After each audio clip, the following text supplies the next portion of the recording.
challenges, but rather gives you an advantage. Amen. Serving God is not an escape route. Serving God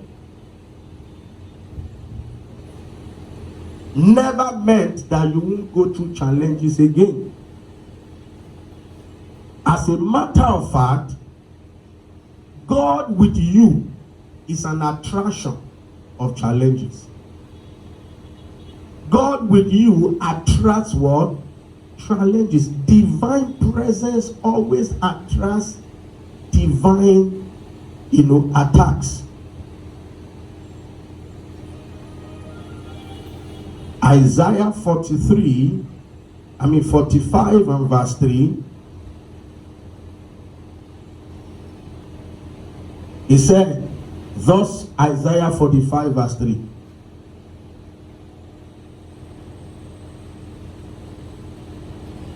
Hallelujah.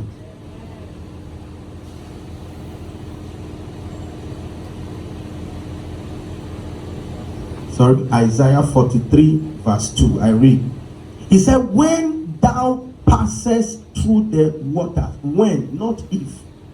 Did you see? He didn't say if you pass through. He said when. And you are going to see who God was talking about. Amen. When thou passest through the waters, I will be with thee. He didn't say if you will not. Bible never promised you that when you are saved, you won't go through challenges anymore. So that's why you see sometimes when you see this erroneous perception of many Christians, it's very, very disturbing. That because somebody is born again and the person has a challenge, they don't think that maybe the person is committing sin, maybe the person has committed an offense, maybe God is angry with the person. No. Amen. You start hearing all kinds of things. Hallelujah.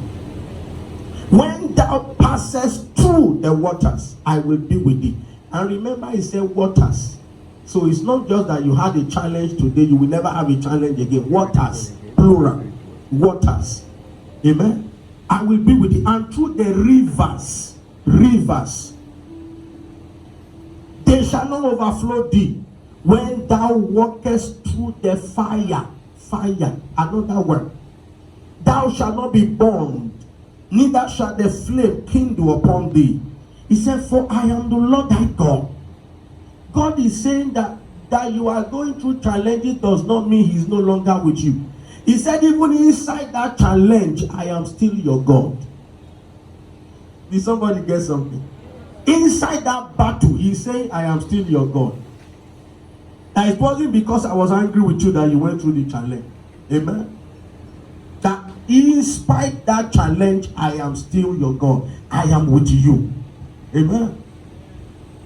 The Holy One of Israel, thy Savior, I gave Egypt for thy ransom, Ethiopia and Seba for thee.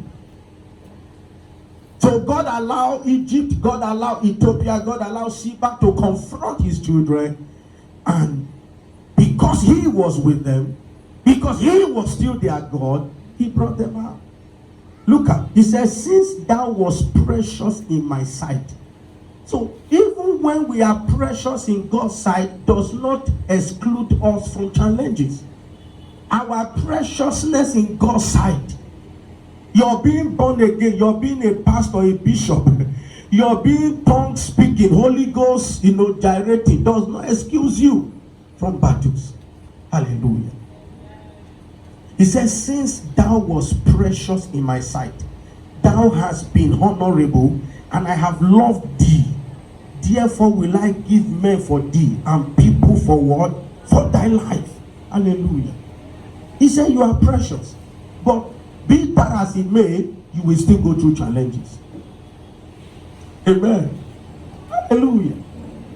And now, why does God allow challenges in our lives? Most times. Amen. These were word for word that Lord told me. He said, patience is God's test of our priority. You see, until somebody is tested, never, trust that person. Until somebody is what? Tested, never trust that person.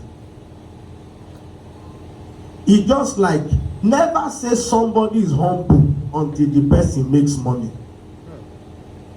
A poor man can just decide to be humble to survive.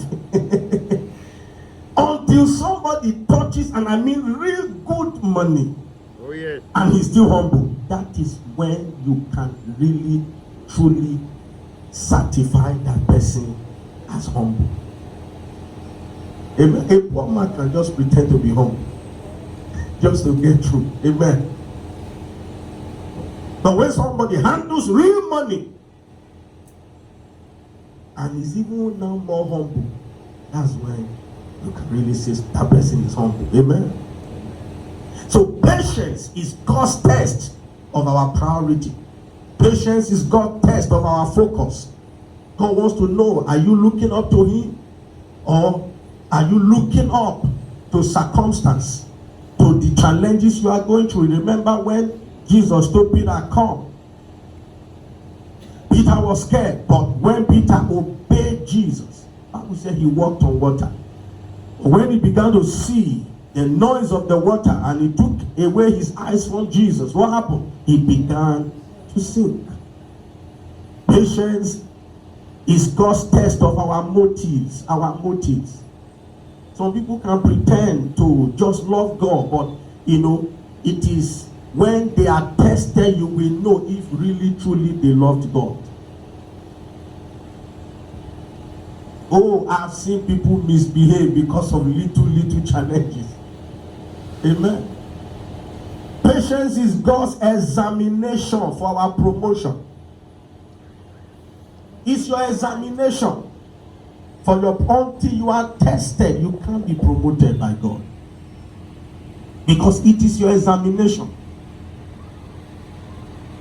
Patience is God's test for our exemption.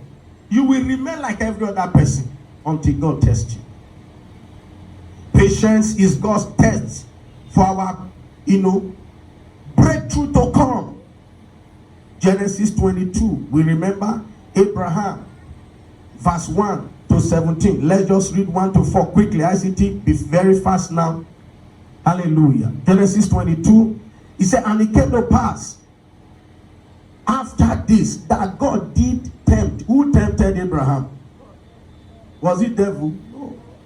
So you see, this conclusion, this assumption that when somebody is going through challenge, it is the devil, it is not altogether correct. Amen. Not every test, every challenge is from the devil. Here we saw that God was the one testing Abraham. And said unto him, Abraham, and he said, behold, here I am, quickly. And he said, take now thy son, thy only son Isaac, whom thou lovest, and get thee into the land of Moriah, and offer him there for a burnt offering upon one of the mountains, which I will tell thee of. If it is an African man, he will say, this must be some demons from my village. So, when I don't remember me again, Abi, this became when I get after 21 years. I should go and kill this Peking. The way you will see the person start swearing. Amen. And your Peking you go kill him. Don't be my own. You don't go see my own kill. Amen. But this was God. And Abraham rose up early in the morning and saddled his and took 2 of his young men with him and Isaac his son and clave. Look at verse 5. And Abraham said to his young men, abide ye here with me, with the ass. And I and the ass and the lad will go yonder to walk to worship. Abraham considered going to kill his son as worship.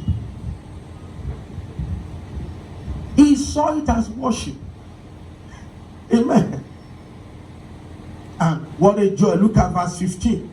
Bible said, remember God intervened and stopped him killing his son. And the angel of the Lord called unto Abraham to 17. And the angel of the Lord called unto Abraham out of heaven the second time, and said, by myself have I sworn, saith the Lord, for because thou hast done this thing, and hast not withheld thy son, thy only son, I decree by wisdom, may somebody come under God's sworn blessing today. May God swear a blessing on you as you receive wisdom to pass his test over your life today in the name of Jesus.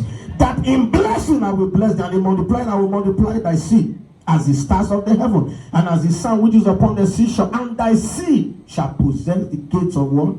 Of his enemy. So Abraham came under God's sworn blessing by, the wisdom of patience. Amen.